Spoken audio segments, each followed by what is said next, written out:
All right, Akim. Shalom, shalom. First and foremost, I'd like to give all praises, glory, and honor to Yahweh, Ba'ashem Yahushai, Ba'ashem Makakodash, double honors to the apostles and elders of Great Millstone for teaching us the truth. Salutations to the sincere Akim and Aqua. Thank you. Listen, may the blessing of election be upon your house. My name is Brother Raquai. I'm back in here with another quick and Lord's will as always, an edifying lesson. And for today's lesson, I just have on the screen here, it says Ahasuerus' royal decree, right? And I just wanted to bring out a portion of this chapter in Esther, the first chapter, because it shows a sharp contrast in from the manner of um, how they used to think back then versus the manner of how people think in the West today, right? So what I want to do, I want to read a little bit just to establish a little bit of context of Esther, and I pray and sincerely hope that this lesson is edifying. So, one second. Esther.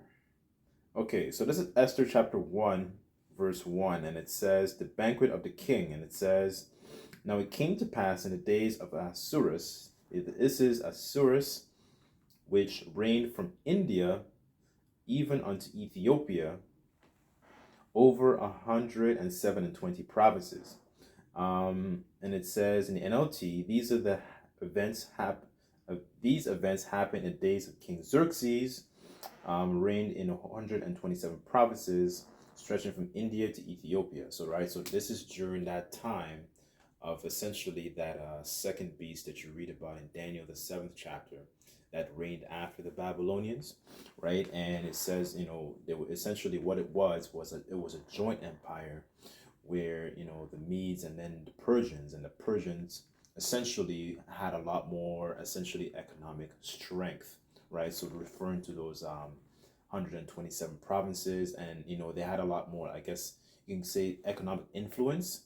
They brought in certain things such as the provinces essentially were known as like a satrap, and they had like somebody who would essentially officiate over each of the provinces, like a satrapy, and then they collected resources and what's it called, taxes, like from like each of these different satraps, right? So you could Google that word, right? So that's kind of one of the reasons one of the beasts was kind of raised up on one side, as it's described in, I believe, Daniel the 8th chapter as well, right? So verse 2, and it says, in the days of when the king Ahasuerus sat on the throne of his kingdom, which was at Shushan palace, in the 30th of his reign, he made a feast unto all his princes and his servants, the power of Media and Persia. So just going back into that, that's what it was, the joint empire, and the nobles of the princes and provinces being before him,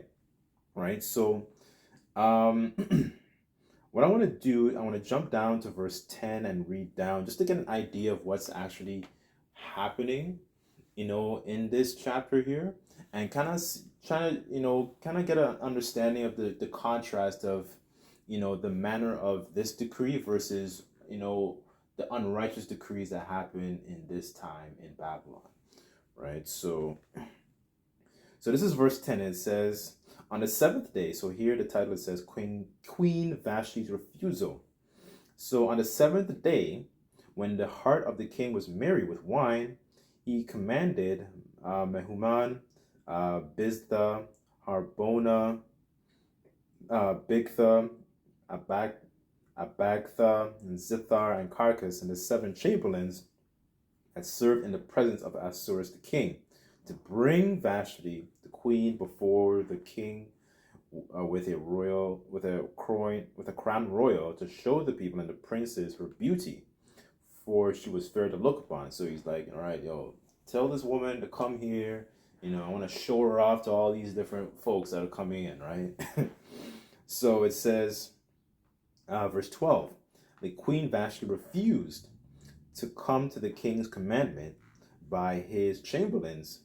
Therefore, the king was very wroth in his anger and burnt in him. So he got upset.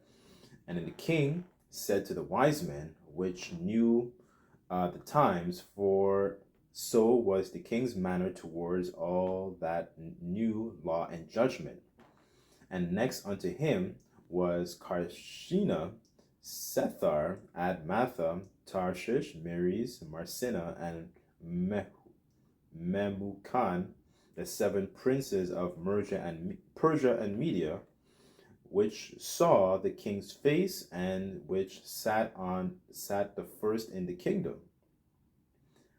What shall we do unto Queen Vashti according to the law, because she hath not performed the commandment of the king, Ahasuerus by the chamberlains? All right, so now they want to decide on a verdict on what should be essentially her punishment. Right, verse 16, and Mehucan answered before the king and the princes, Vashti the queen hath not done wrong to the king only, but also to all the princes and all the people that are in the provinces of the king Ahasuerus. For this deed of the queen shall come abroad to all women, so that they shall despise their husbands in their eyes. When shall be reported, King Ahasuerus commanded Queen Vashti, the queen to be brought in before him, but she came not. So essentially, she essentially disrespected the king, and not only the king, but the princes and all the people who are, in that nation, right? She was set a bad precedent and a bad example. Now, verse 18, it says, likewise shall the ladies of Persia and Media say to this day unto all the king's princes that which have heard the deed of the queen, thus shall arise too much contempt and wrath. If it please the king, let there go a royal commandment from him, and let it be written among the laws of the Persians and the Medes, that it be not altered, that Vashti come no more before King Ahasuerus. And let the king give her royal estate unto, and let the king give her royal estate unto another, that there is a better she. And so here's the point, really. So it says, and the king's decree, which he shall make, shall be published throughout all his empire, for it is great, and all the wives shall give unto their husbands honor, both great and small. Right, so that's really the point I wanted to hit here. I'll read it in the NLT. So it says, when this decree is published throughout the king's vast empire, husbands everywhere, whatever their rank, will receive proper respect from their wives. So that's really the decree and the point here. So you have essentially a righteous decree, put forth, right? Because what we know, pursuant to I think that's 1 Corinthians, the 11th chapter, that we know, that it gives you an outline of the order, right? So the head of Hamashiach Yahushai is the Most High Yahweh, and the head of the woman is the man, right? So this is a sharp contrast, just to show and reestablish that sense of respect, right? Because especially in a society that we live in, the society breeds different philosophies such as feminism and equality, right? And this is what has tripped a lot of these people up in this society. And then there's a strong, essentially as well, a blatant and a complete disregard for the contributions of men in this society, especially your Israelite men, because you're seen as somebody who is lazy, you're seen as somebody who always complains about reparations, you're seen as somebody who is essentially useless, right? I remember, for example, like when I was in like grade 8, when I first moved here, I remember, there was, youths that would make all these different like jokes about, so-called, black men, and be like, what is the difference, for example, I'm just using this as an example, what is the difference between a bench and a black guy? And you ask them what, and then it would say, oh, a bench can support a family, right? So, this is, it shows a completely lack of disregard for especially your Israelite men in this society, right? I'm just using that as an example. Now, that's really the point I kind of wanted to touch on for this lesson, because, in this society, you have a lot of those philosophies that contaminate the minds of the people, and especially the minds of you women, right? And shows the complete disregard for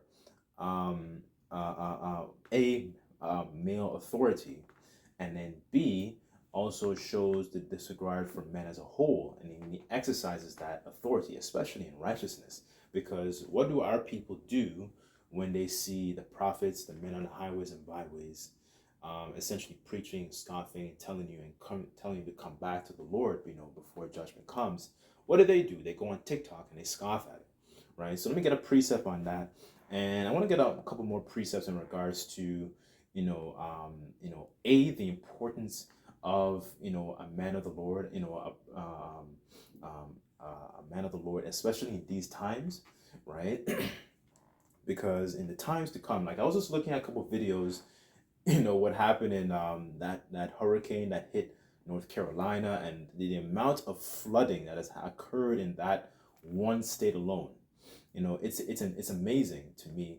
And the times will also shift so much, and it would show you that in times to come there will be essentially a flock and an importance of a man of the Lord, especially in those times, right? So I made a couple points. I rambled on quite a bit, but just bear with me on this.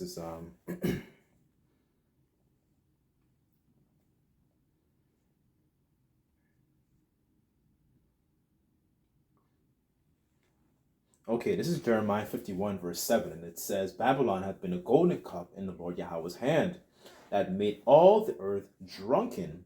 The nations have drunken of her wine, and the nations are mad. So just referring to the philosophies that has contaminated the society, and especially that is spilling over into other societies. This is why a lot of these nations are mad and upset, because of those different philosophies that are essentially contaminating the minds of their women, especially their people.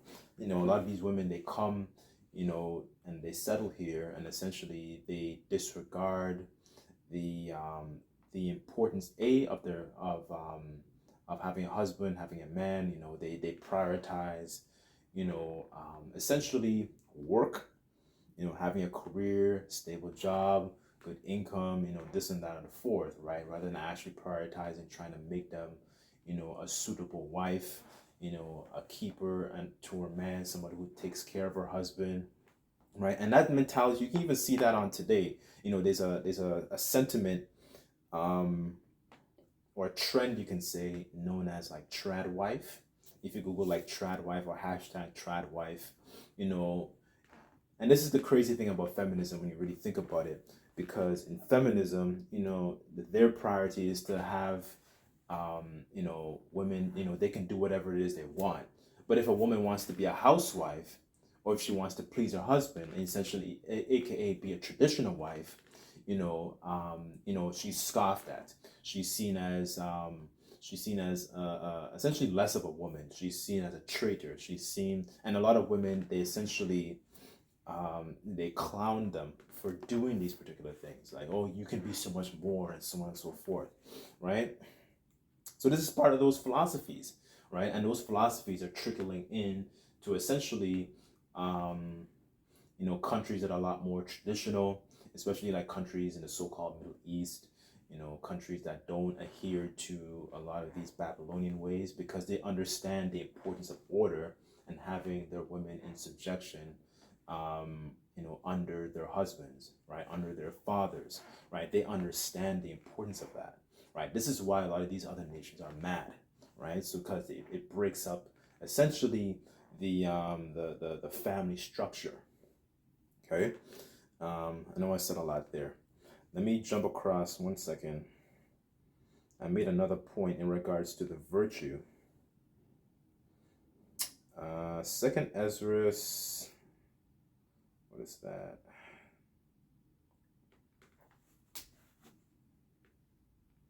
Okay, Second Ezra 16, verse 49, and it says, like as a whore envieth a right honest and virtuous woman, Okay, it says, so shall righteousness hate iniquity when she decketh herself, and shall accuse her to her face when it cometh, that shall defend him that diligently searcheth out every sin upon the earth, right? So you see the mentality between the two, right? You have one that's a woman that is virtuous, and you have a woman that essentially is being very wicked. And you see the essentially what's going on is the women who are virtuous and actually want to please their husband, those are the ones, they get ridiculed, for being called essentially a pick me, right? But what's they turn that into a bad thing, essentially, being want to be picked by a husband, being picked by a man, instead of actually um, but you can argue the same thing about them as well, because when they prioritize career and their boss and so on and so forth, they also want to be picked in that sense as well, right? So in these times, and as times progress forth, with all these different plagues that are coming upon Babylon, are coming upon this kingdom, it's going to show a real importance for you Israelite men, who are listening and tuning into this word and listening to this truth and so on and forth, so forth. The hopeful elect in these times, man, like, there's going to be a strong um, importance for you in these times, right? Regardless of essentially what these women say. This is not really a lesson about women, right? But just to show, just to bring out the decree in terms of the importance of that and having that established, right? Because you see the nonsense that has occurred when people adhere to these Babylonian philosophies, right? So okay. As a matter of fact, let me go back.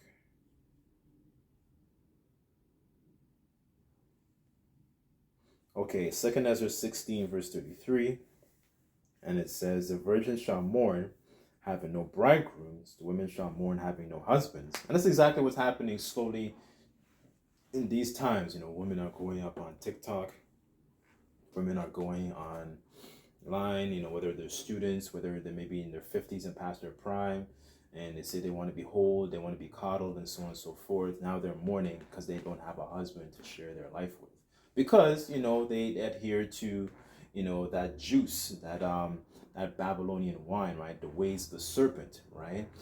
The scriptures say that the serpent was more subtle than any other beast in the field, right? So they're really doing, a lot of these women are doing the exact same thing that Eve did back then, right? And adhering to those adhering to those philosophies, those vain ways, right? Adhering to essentially disorder, right? Rather than adhering to the order that Heavenly Father actually set up, right? So it says in wars, the bridegroom shall be destroyed and their husband shall perish in famine, right? So, essentially another thing as well is the World War III is also going to be a time where a lot of these men are going to go and fight across, and then die as well, right? But slowly you start to see the importance of a man of the Lord, in these times, right? As society starts to crumble, as these different scourges come upon Babylon, like now we have all these hurricanes, essentially, battering, battering this whore, you know. I'm kind of curious to see what's going to happen with this hurricane Milton that's about to hit Florida, right? Let me go to Isaiah 2.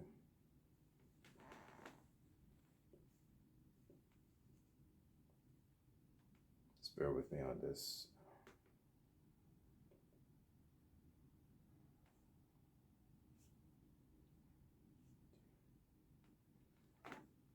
Okay, Isaiah 32, verse 2, and it says, and a man shall be as an hiding place from the wind, and a covert from the tempest, and the rivers of water in a dry place, and as the shadow of a great rock in a weary land. Excuse me. So it says, each one will be like a shelter in the wind, and a refuge from the storm. and streams of water in a desert, and a shadow of a great rock in a parched land. So this is describing how precious the man of the Lord, will be, will be in those times to come, because it provides a sense of refuge, right? In if you're walking through a desert, you're thirsty, right? You're parched, you want something to kind of comfort you, and that's what a man of the Lord is going to be, right? And that breeds precepts like Isaiah 41, right? This is not really a lesson focusing so much on the women, but I'm kind of more attacking the mentality, the diseased mentality that we live under in Babylon here, versus the righteousness of this royal decree. There's reverence for men, whether they were serving in the king's court. They could probably be a cupbearer like Nehemiah, for example, or they can probably be somebody who it works at the wine press. They can be somebody who works at essentially. They could be a cobbler. They're making, fixing and making shoes. A fisherman, right? Regular folks, regular everyday folks. There is no that reference essentially for how you call it, the blue collar workers in these times. There is no reference for them. And then you can see that with examples of the port strike. If that strike continues, you start to see a lot of shelves becoming more empty, right? So you see the importance of you men, especially, I'm just mostly speaking about your Israelite men, right, in these times, because you're seen as somebody who is essentially not important to society as a whole. The scriptures say, who shall mourn for you and ask how you doest, right? You have all these protests. People are protesting for, the October 7, the JOOs, and so on and so forth. Meanwhile, there's no reverence for these so-called Native American men that have been here for a long time, for years upon years upon years, right? Where is the outcry for them? There is no outcry for them, right? So, let me just get a quick, hold on.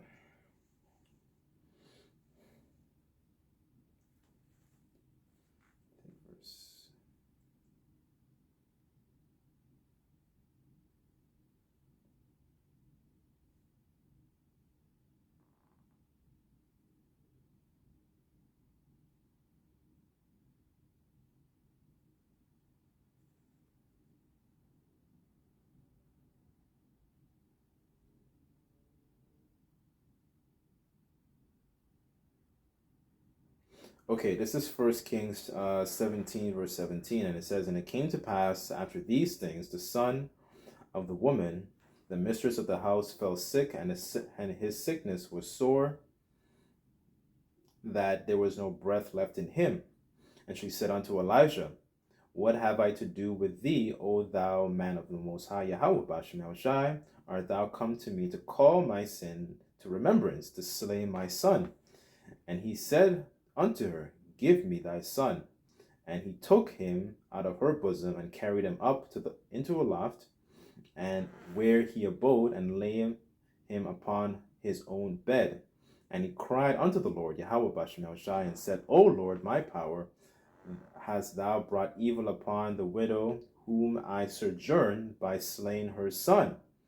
And he stretched himself upon the child 3 times, and cried unto the Lord, and said, O Lord, my power, I pray thee, let this child's soul come into him again. And the Lord heard the voice of Elijah, and the soul of the child came into him and revived again. Came into him again, and he revived, Verse 23. And Elijah took the child and brought him down to the chamber and delivered him unto his mother, right? And Elijah said, see, thy son liveth.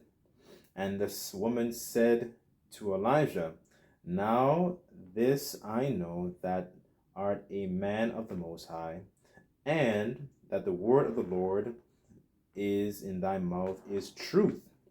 So in verse 24 in the NLT, it says, then the woman told Elijah, now I know for sure that you are a man of the Most High, that the Lord truly speaks through you, right? So I brought this account because this was during a time of a, like in the 16th chapter, it goes into like King Ahab, and he was going off, and the Lord kind of essentially shut up the heavens. And, but the Lord was looking over Elijah because, earlier up in the same, this chapter, he, the Lord commanded the ravens to feed him. And then this woman was essentially, kind of like, essentially what she was doing was, making sure, she gave him, meal to eat and all that kind of stuff, like a place of refuge, because, this was during a time of famine, right? And, the Lord, using Elijah, he was able to revive the widow's son, right? So it just shows the importance of the man of the Lord, in these times, right? So, and especially in that time, right? So, anyways, I guess I'll leave it there. I didn't really have anything else. I didn't want to make the lesson too long, but this is really just going to show the importance of a man of the Lord in these times. And I think about that too as well, because a lot of these people in this world, they don't actually have a fear of the Lord, right? Their allegiances are probably just a lot tied to essentially money, and their allegiances, there is no morals.